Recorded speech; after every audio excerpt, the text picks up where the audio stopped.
You're watching the KOAM Morning News on Fox 14. Right now at 7, experts stress the role of safe driving for teens during the 100 deadliest days. Also, the manhunt continues for a former Arkansas sheriff who escaped from prison. And we've got cloudy skies, patchy fog this morning, and then eventually thunderstorm chances return. A look at that forecast coming up. The 4 states' most watched news starts now. Good morning and welcome to the KOAM Morning News on Fox 14. I'm Elise Snowy. And I'm Chris Warner, just after 7 o'clock now on this Wednesday, May the 28th. And we have got clouds, fog, some rain out there. Certainly. And what could be a somewhat decent start to summer, the unofficial start to summer, meteorological start to summer, June the 1st. And as we're entering that, kids out of school, visiting their friends, heading out on the road. More teens on the roadways. Well, we officially enter the 100 deadliest days of summer. That's the time frame when fatal car accidents, especially involving teen drivers, are the most likely to happen. KOAM's Samantha Walker has more on local efforts to make the roads safer. This year, AAA projected a record number of drivers on the road for Memorial Day weekend. Experts say that increase in drivers is a part of what makes this time period the 100 deadliest days of summer. Also, pedestrians, cyclists, runners are out enjoying the nice weather, and that could really lead to an increase in the potential for issues and unfortunately, crashes that involve injury and even death. According to the Joplin Police Department, May is one of the top 3 months they see crashes in. This time period is especially dangerous for teen drivers. About a third of all deaths that involve teen drivers throughout the year occur during this period between Memorial Day and Labor Day. According to AAA, nationwide, more than 7,000 people died in teen driver-related summer crashes from 2013 to 2022. In 2023, there were 97 total crash deaths in Missouri alone, with teen drivers involved. So we get a lot of local wrecks. Before this, I was a fireman here in town and was firsthand seeing a lot of the wrecks, and especially this time of year when people are over the road, and drinking was involved. The Joplin-based nonprofit Alliance of Southwest Missouri hosts a driving safety course with the hopes of making people of all ages more confident and safe on the road. The coordinator of the program says nowadays there are a lot of distractions that could lead to wrecks. I think everybody realizes when you don't use a cell phone, you're doing everything right. You kind of tend to forget that a lot of the other drivers do not drive like that. A lot of them are on their cell phone or kids in the car, young people with a lot of friends in the car is a major distraction. They say taking steps to be safe on the road isn't just about protecting yourself, but those around you as well. They feel like they're good drivers, but they lack experience in evading car wrecks, somebody coming in their lane, crossing over the yellow line, and overconfidence is a lot of it. Our decisions behind the wheel can affect not just our life, but the lives of our passengers, the lives of those drivers and pedestrians and cyclists around us. Reporting in Joplin, Samantha Walker, KOAM News. Well, experts with AAA recommend parents work out a driving agreement outlining who is allowed in their car and where and when they can drive. Very important. Very important indeed. And, some newer cars, part you have to pay for it, but they do have features where you can lock down the car. Yeah. It can't run during certain hours. You can stop them, and it'll shut them down if they're somewhere they shouldn't be. So that is true. There are ways that technology, good and bad, and it can certainly help keep kids safe this summer. And it doesn't feel like summer out there. It has not really felt like summer. Not that that's a bad thing, because last summer was rough. We had some extreme heat. We were dealing with the drought. We're doing much better in terms of rain. In fact, a lot better in the rainfall department. And our temperatures have been pretty decent so far through the month of May. We've had some warm days, but nothing incredibly hot. Cloudy from our camera downtown Pittsburgh. Cloudy, little bit of fog on the horizon from the MoDOT camera at 32nd and Rangeline, and that is because we've got some patchy fog. You see why it doesn't look so bad in Pittsburgh, so your visibility is 8.7 miles. Remember, about 10 is spot on for clear, so you're not that far off. Fort Scott, Now Bentonville, you're back up there at 10. The only places where visibility is listed as clear, but you can see Bentonville sandwiched between areas of fog in Benton County, and just about everybody out there reporting some reduced visibility. So remember, low beams, not your high beams. Fog lights if you've got them. Give yourself time, get where you're going, distance between you and the car ahead of you. And the other thing, with all the rain, all the moisture, do watch out, especially in low-lying areas, for patchy, dense fog that may suddenly drop your visibilities. All right, we do have a threat for strong to low-grade severe storms overnight tonight into tomorrow morning. Right now, the only concern is with maybe some gusty winds in our western counties, maybe 50, 60 miles an hour. But they won't really do much of anything until after midnight tonight. Mostly cloudy skies today, maybe some partly cloudy skies, a few showers, maybe a rumble of thunder starts working into our western counties by 4. And then later in the evening, shower storms just kind of hover and rebuild over the 54 corridor, mainly into Kansas, before eventually a complex of storms from the northwest will push them back through the rest of the area overnight tonight. 59 in Joplin and Pittsburgh. Temperatures this morning have been pretty decent as well, close to average. We've got mid-upper 50s, even a couple of 60s out there. And some cooler spots in Neodesha and Yates Center, both at 53, as well as Parsons this morning. Eventually, low 70s for those highs. Showers, thunderstorms gradually increasing as we head through the evening and overnight. Northwest breeze about 5 to 10. As I mentioned, we have those thunderstorm chances. They'll start to increase after midnight. Some of them could be strong, and storm chances run through our Thursday. We'll talk about that and how our upcoming weekend is looking here in just a few more minutes. Elise?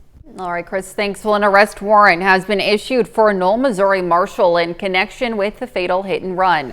The charge of felony perjury against Rhonda Wise follows an investigation by the Missouri State Highway Patrol. According to that investigation, Wise stated in a probable cause affidavit that she found a suspect vehicle in a fatal hit and run in Knoll, Missouri by cross-referencing the serial number on a taillight lens. However, a MHP investigation reveals the lens only displayed specific letters, not a serial number, which matched a variety of vehicles. The discrepancy resulted in charges and an arrest, though a follow-up conducted by the McDonald County prosecutor led to the charges being dropped and the release of the suspect. Wise is not currently in custody. You can find more information on the history of this case on our website. Of course, that's KOAMnewsnow.com. The Pittsburgh School District is expressing condolences and offering counseling following the death of a student in a car pedestrian accident. USD 250 yesterday sent an email to families and staff concerning the death of Jordan Baldwin, a 5th grader at Westside Elementary. Jordan died yesterday from injuries suffered in a crash on 4th Street last week. The district says counseling and support are available. The email says, in part, Jordan was a cherished and important member of our school family. He will be missed deeply by all who knew him. As we come together to grieve, we ask for your compassion, sensitivity, and support for the family. And the Missouri and Kansas Highway Patrols released their reports on fatal crashes they worked over the Memorial Day weekend. Now in Kansas, troopers report 7 fatalities from 4 crashes. In Missouri, the Highway Patrol reported a total of 3 people killed in crashes over the weekend. The counting period ran from 6 p.m. Friday until just before midnight Monday night. And to be the first to see breaking news, whether in sports, you can download the KOAM News app. It's available free of charge in the Apple App Store and the Google Play Store. Just search for the KOAM News app. Well, yesterday we brought you the report of an inmate who broke out of a Calico Rock prison Sunday afternoon. He's the former chief of police of the town of Gateway, but was serving a 30-year sentence for murder and a separate sentence for rape. Officials warned that Grant Hardin is a threat to the public. Lakira Banks reports. He's a sociopath. Prison's not full of people who are all bad. It's full of a lot of people who just do bad things. Grant's different. Grant Hardin was sentenced to a combined 50 years for the 2017 murder of James Appleton in Gateway and the rape of a teacher inside a Rogers school in 1997. He's extremely dangerous. He's already proven that he has no moral core or center that would prevent him from doing anything. Prior to the crimes, Hardin worked for at least 4 separate law enforcement agencies, including the Fayetteville Police Department, the Huntsville Police Department, and the Eureka Springs Police Department. Officials there told 4029 News he was fired for excessive force in making poor decisions on the job. Hardin also served as constable for Benton County from 2008 to 2012. Hardin studied criminal justice and law enforcement at Missouri Southern State University in 2016 and 2017. Around that time, Hardin also briefly worked for the Northwest Arkansas Community Corrections Center. In 2017, Hardin shot and killed James Appleton. Then, in 2018, Rogers police used DNA evidence to link him to the rape. Nathan Smith was prosecutor at the time. So it makes it even more shocking when a person who wears the badge would betray not only victims, but his community's sense of right and wrong, which obviously it doesn't appear he believes in. Smith says Hardin's actions have stripped the victim and their families of closure. And the real thing that bothers me about it is that by pleading guilty, those pleas brought closure for the victims and their families, all right? And so by doing what he's done, that reopens those wounds for them. Well, investigators say Hardin was wearing clothes made to look like law enforcement when he escaped. And those are our top news stories this half hour. Coming up next, a charity run in Pittsburgh looks to help area foster and adoptive families. We'll be right back, but first, here's a live look at Jesse James Days in Pineville, Missouri.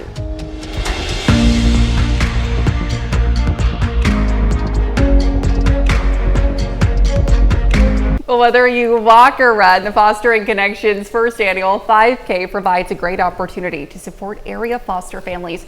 We have Lacey Nicholson, founder of Fostering Connections, and Megan Swafford, an area foster parent, with us this morning to share how the organization helps area foster families. Good morning to you both. Thank you so much for being with us this morning. Thank you. Talk to me a little bit about what Fostering Connections is and how it helps families in Southeast Kansas. Sure. Fostering Connections is a local nonprofit.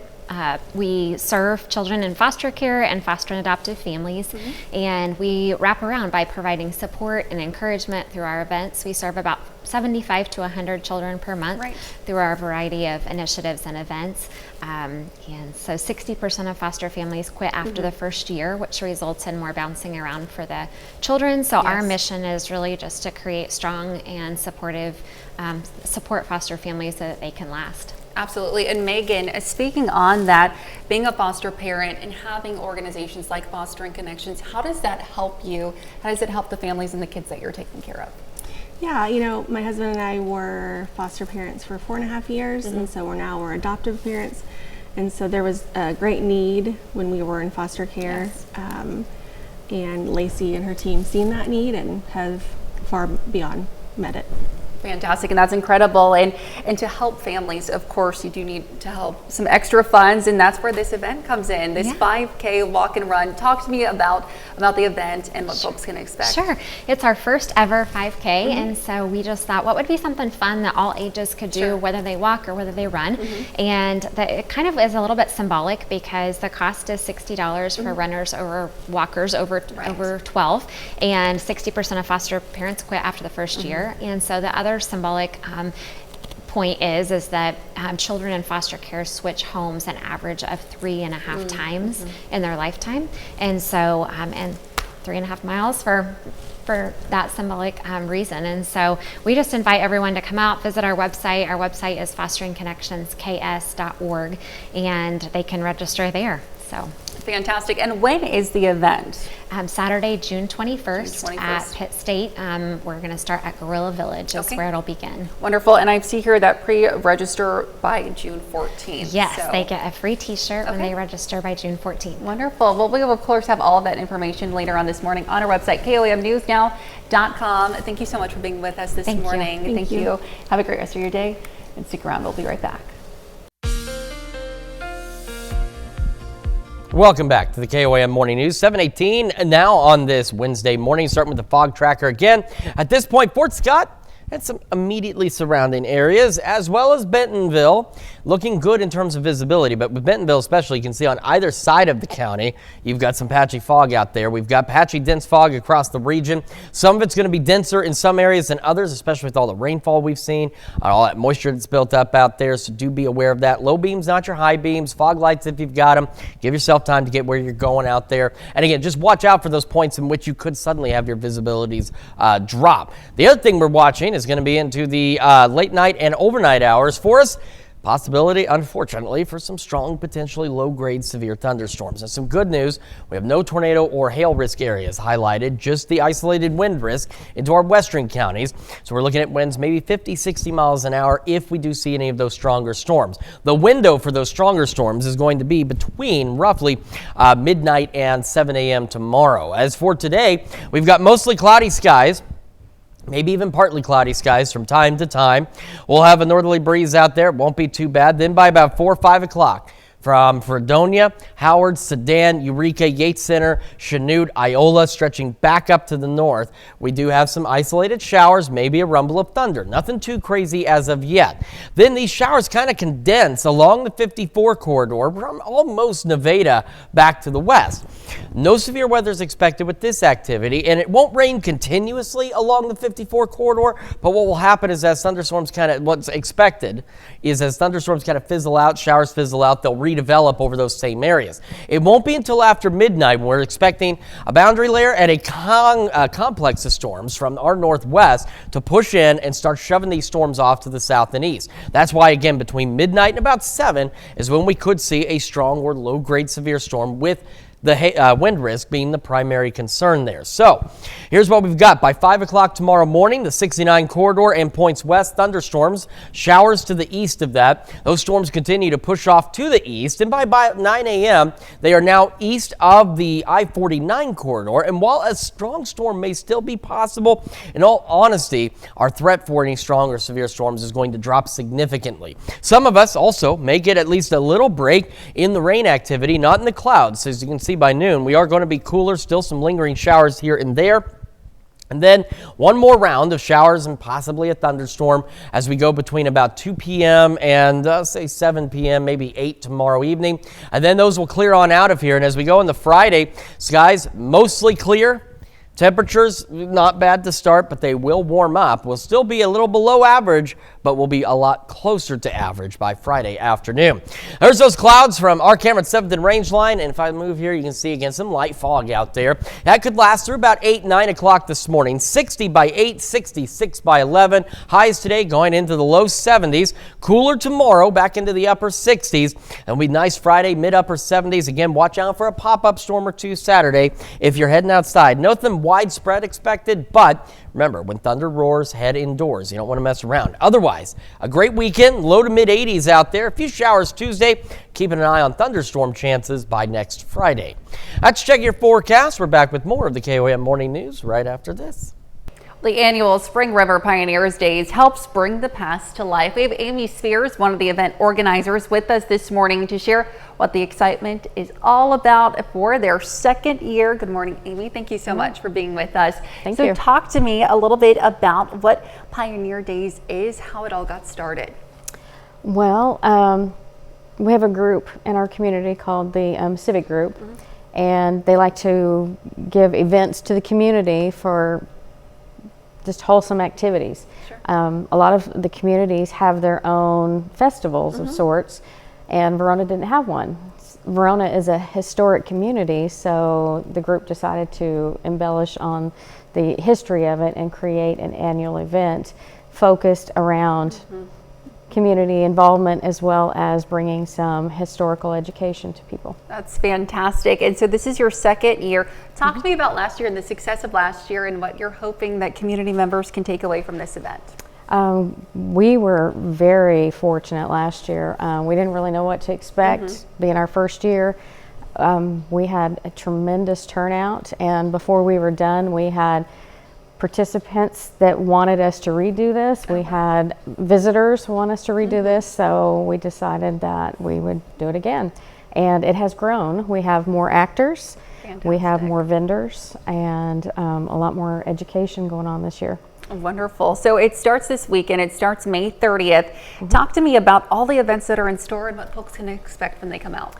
Well, there is going to be a Western camp, just like back in the old 1800 days. We have 3 authentic teepees that are going to be put up. If you've never seen a teepee put up, it's very interesting. And the actors, they're very educated on the history of Native American culture and teepees, and so that's very interesting. That will be on Friday. We'll have food vendors out. We'll have some craft vendors starting to set up. The big event is on Saturday. It's an all-day thing. We're going to start with a pancake feed first thing in the morning, and we're going to work right into a flag ceremony, and then throughout the day we're going to have actors that are going to be doing presentations. We're going to have shootouts in the street, stagecoach rides, things for the kids. There's something for everybody. Absolutely. It sounds incredible. So, of course, I mentioned that this starts May 30th and into the 31st. Where and when can people come out? It is right in the heart of Verona. Verona is a very small town, so you can't miss it. If you can find Verona, you'll find the event. We are just off of Highway 60 between Aurora and Monette. We are going to be set up on both sides of the main highway that comes into town. On one side, you're going to have your cowboy encampment, and on the other side, you're going to have food vendors, craft vendors, activities, educational displays. Wonderful. And if people want to find more information about this event, where can they do so? Oh my goodness. We have a Spring River Pioneer Day page on Facebook. Yes. And that's probably going to be the easiest route to reach us. All right, wonderful. Well, Amy, thank you so much for being with us this morning. Thank you. Stick around. We'll be right back. The 4 states' most watched news starts now. Welcome back to the KOAM Morning News on Fox 14. It's currently 7:30. I'm Elise Snowy. The owners of a new downtown outdoor venue invite Pittsburgh City Commissioners to clear up concerns over alcohol sales and minors in attendance. The Greenway at 2nd and Broadway opened earlier this month. Now it's designed as a family-friendly outdoor food truck court and beer garden. The property owners also have an indoor bar connected to the Greenway called the Biles Brothers. But during the May 13th City Commission meeting, another business owner expressed concerns regarding a new ordinance permitting all ages access to the new venue. The exception allows minors onto premises that are used as an outdoor entertainment and recreation area. Now, under the new rules, alcohol purchased in the indoor bar cannot be taken outside, and alcohol purchased outside cannot be taken inside. Also, anyone under the age of 21 will not be allowed to enter the Biles Brothers bar. Pittsburgh City Manager Darren Hall says he understands the concerns and a deeper analysis of the city's liquor laws is underway. Currently, we have somebody reviewing all of our liquor licenses and CMB licenses the city's operating under. And yeah, we plan on going back and giving the commission a report on that when we're finalized. Now, the Greenway plans to open Thursday through Saturday evenings, weather permitting, of course. Well, springtime is in full bloom, bringing with it new life and the beauty of nature. Now, unfortunately, that's not all it brings. Bugs are making their seasonal return as well. Pest control companies across the 4 states are already reporting a spike in calls. The professionals say there are some common 6- and 8-legged pests to look out for this time of year. And it was signing day for 30 men and women who've chosen to help save lives at Freeman Health System. The graduate nurses were honored at the Ron Richard Athletic Center at Missouri Southern for completing 2 years of medical schooling. And while athletes sign letters of intent to play at the next level, these nurses are signaling their willingness to do everything in their power to comfort patients and save lives. I am very appreciative of those around me and how hard they've worked to become nurses. So anybody that you went to school with, they all kind of become like sort of a fellowship to you. You all have what you went through in nursing school in common and your end goal. Each graduate nurse honored last night will eventually take the national exam required to become a registered nurse. Now let's head over to Chris for a quick look at your forecast. Cloudy skies out there. Been dealing with some patchy fog as well this morning. Live look downtown Pittsburgh. Just got the clouds. Haven't been dealing with as much fog around the Pittsburgh area. MoDOT camera 32nd and range line off in the distance. A little bit of haze out there from some light fog in the city. But we do have reduced visibilities for just about everybody except Bentonville and Fort Scott. So again, low beams, not your high beams. Fog lights if you've got them. Watch out for that dense fog. You could run into areas where visibility suddenly dropped to 0. tomorrow, so do be cautious out there as you're traveling this morning. And then tonight, really between about midnight and 7 a.m., we have an opportunity for some strong to low-grade severe storms, especially in our western counties. That could produce some gusty winds upwards of 50, 60 miles an hour, so something else we'll want to watch for. Most of today, we're dry. We're going to be mostly cloudy, maybe even partly cloudy at times. And then by about 4 o'clock or so, some showers, maybe a rumble of thunder starts working into parts of our western counties. And then they just kind of become stuck, redeveloping over the 54 corridor before another line of storms after midnight comes in from our northwest and will start pushing these across the area overnight tonight. 59 in Joplin as well as Pittsburgh right now, and temperatures across the region pretty close to normal for most of us. Mid-upper 50s, even some low 60s now. Bentonville, Grove both sitting at 61. Our highs today, warmer than yesterday, still below normal though, low 70s. Mix of mostly cloudy, partly cloudy skies, northwest breeze around 5 to 10. Those thunderstorm chances gradually increasing later this evening. We'll talk more about those storm chances from tonight into tomorrow, as well as how our weekend is shaping up here in just a few more minutes. Elise?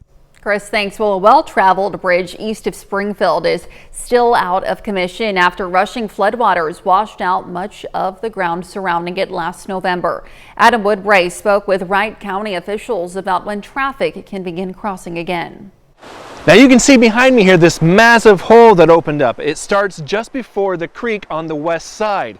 The county tells me they are working with FEMA to get it all repaired, but it's a process that takes a long time. The Stair-Step Road Bridge spans the Whetstone Creek just southeast of Hartville. The county said it was built around 7 years ago, but as you can see, after last November's flooding, the bridge needs extensive repairs, around $300,000 worth. I spoke with the County Commissioner, Randy Pamperine, who said that they've been working with FEMA to get funding. He says FEMA has approved the application, but it's been a long process. You know, we don't only have this bridge, we have 2 other bridges that are closed. And each one of those bridges has similar damage, and each one of them is about $300,000 a piece. So we're looking at $1 million or more to fix all 3 of those bridges, and the county doesn't have that kind of funding. Commissioner Pamperine says they're nearing the point where they can send out requests for bids for contractors to fix the bridge, and they're hoping to have it open by the end of the summer. And that's a look at our top news stories coming up this half hour on the KOAM Morning News. California firefighters may soon have a new weapon at their disposal to help fight wildfires. We'll be right back, but first, here's a live look from Pineville, Missouri, ahead of Jesse James Days. In Consumer Watch, Americans are feeling better about the economy this month. The Conference Board's Consumer Confidence Index May reading rebounded to 98. Those surveyed are feeling better about the present situation and expectations. The bounce back follows 5 straight months of declines because of anxiety about tariffs. The Conference Board says confidence improved after the U.S.-China trade talks in mid-May resulted in a truce. President Donald Trump could be moving funding from Harvard to trade schools. Well, Trump posted on Truth Social on Monday that he is considering moving about $3 billion of frozen grant money for scientific and engineering research from Harvard to trade schools instead.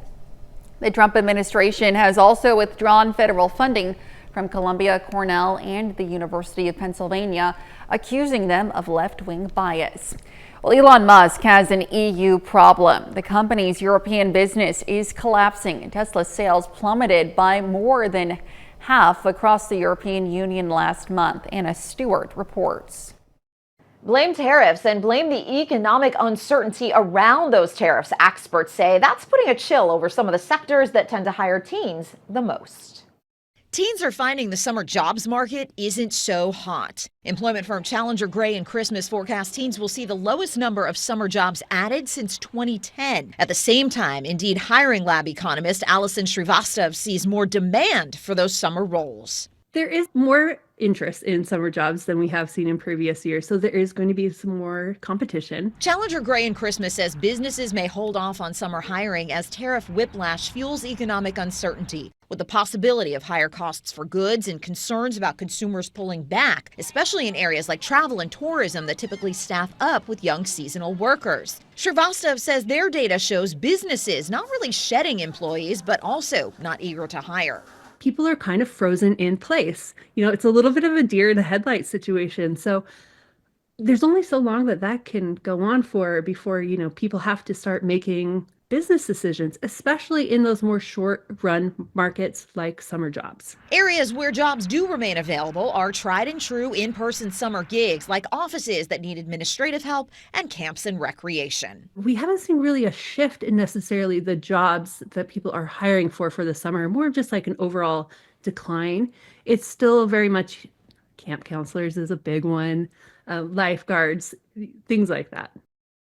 Shrivastava says that breaking into the labor market right now is just really tough. That's not just for teens, but also for new college grads. She says the uncertainty is keeping workers in their current positions. So tapping into personal networks for the job hunt becomes even more critical. In Washington, I'm Karen Kafa. And those are our top consumer stories. Let's take a look at the market prices before the opening bell. Welcome back to the KOAM Morning News, 7:44 now on this Wednesday morning, starting again with the fog tracker. And again, as it's been through most of the morning, Fort Scott, Bentonville, you got good visibility. But just about everybody else has some kind of reduced visibility with the patchy fog across the area. So as we've been saying all morning, low beams, not your high beams. Fog lights if you've got them. Slow down, leave distance between you and the car ahead of you. And with all the rain and all that moisture and everything else out there, especially into low-lying areas, do watch out for areas where your visibility may suddenly drop. So be prepared to slow down as we head through the morning. Then we also have that chance for some strong to low-grade severe thunderstorms, which, as you can see, this is now updated, and that risk has actually been pulled back. It did stretch a little further west, so it's been pulled back. So that's some good news. But still, our far western counties could get some winds gusting 50, 60 miles an hour with the storms overnight tonight. But as you can see, that risk overall is very low across the region. We're going to spend our day mostly cloudy, maybe partly cloudy even at times, getting a little sunlight in here and there, and that will allow us to warm up a little more. And then by about 4 o'clock or so, start seeing showers, maybe a rumble of thunder building into southeastern Kansas. So by 5, we've got Coffeyville, Fredonia, Howard, Sedan, Eureka, Yates Center, Burlington, Chanute, Iola. You kind of get the idea here, those points in west. Then eventually, future track's still showing these storms just kind of stalling out along the 54 corridor from Nevada and points west.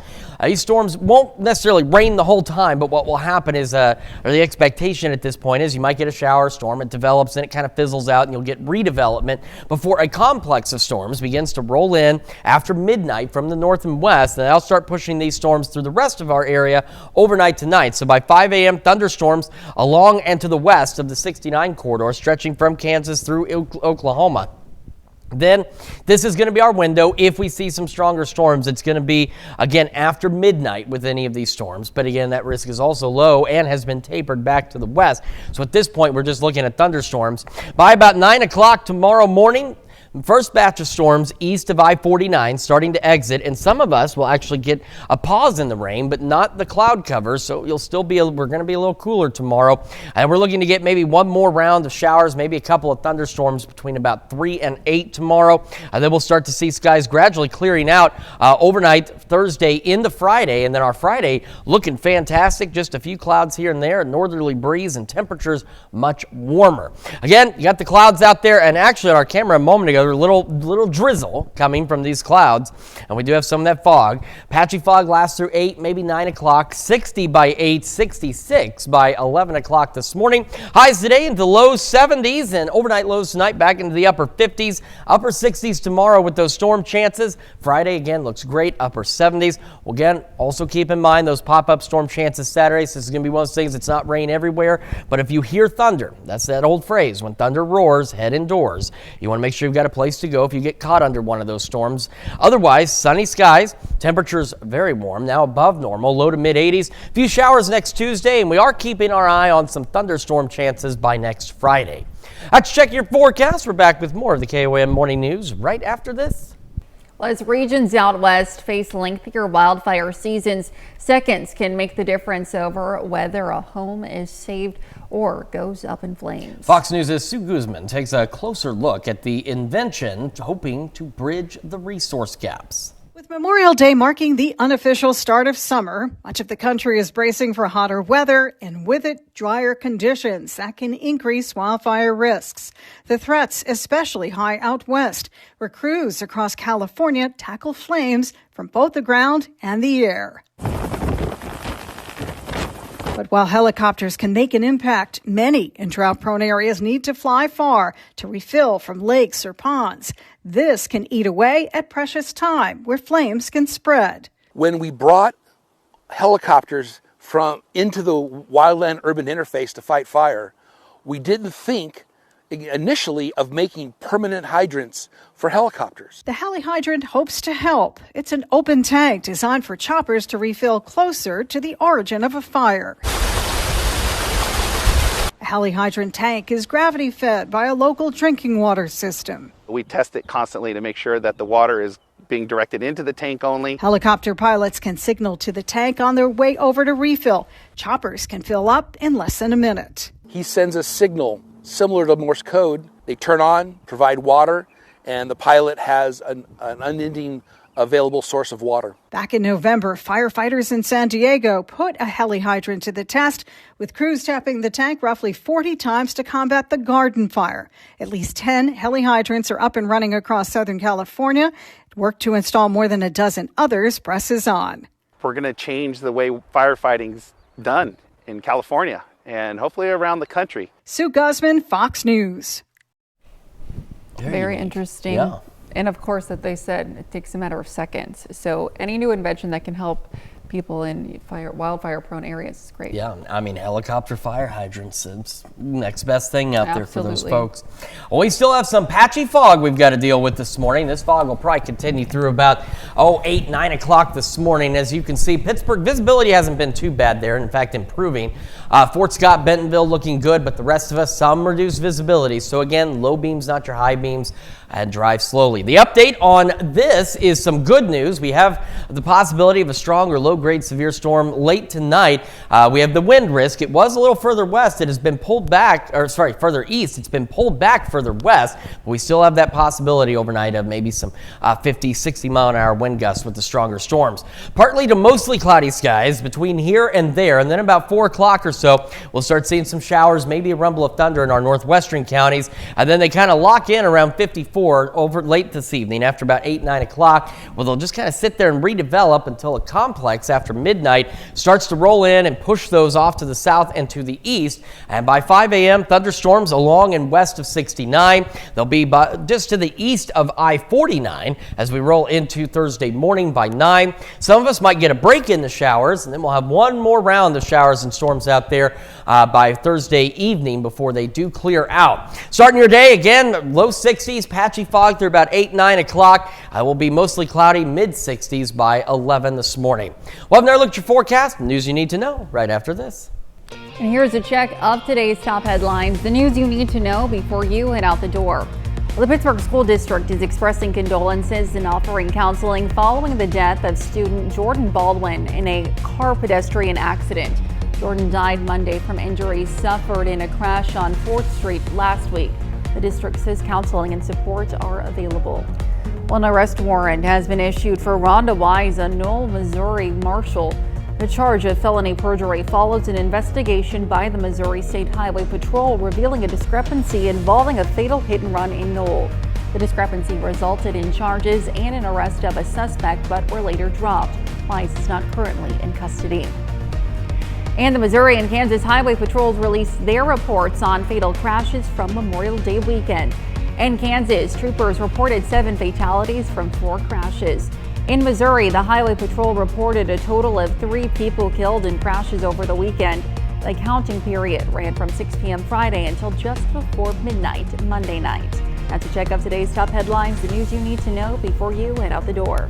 As you head out the door, a reminder we have some patchy fog out there. We'll have mostly cloudy or even at times partly cloudy skies, low 70s. A few showers, maybe a rumble of thunder into southeast Kansas by 4. Scattered shower storms initially along the 54 corridor through the evening, and they'll increase in coverage overnight tonight back into the upper 50s. We'll have more scattered showers and storms and cooler temperatures through the day on Thursday. Got a great Friday, maybe a couple of pop-up storms Saturday, but otherwise temperatures heating up, low to mid 80s. A few more rain chances Tuesday and more storms next Friday. Right, and young artists set up their paints and canvases for a week-long art camp. Art Forms Gallery in Pittsburgh is hosting the event to give students a chance to express their creativity. Now, one instructor says the camp provides a way for young artists to learn some real-world skills. The students in the camp range in age from 6 years old to 17. Certainly a lot of fun out there, and it's great to get out there and use those skills. Get creative for sure. Absolutely. Well, thank you all so much for joining us this morning. We'll be back with more news and weather today at noon. Have a great rest of your morning.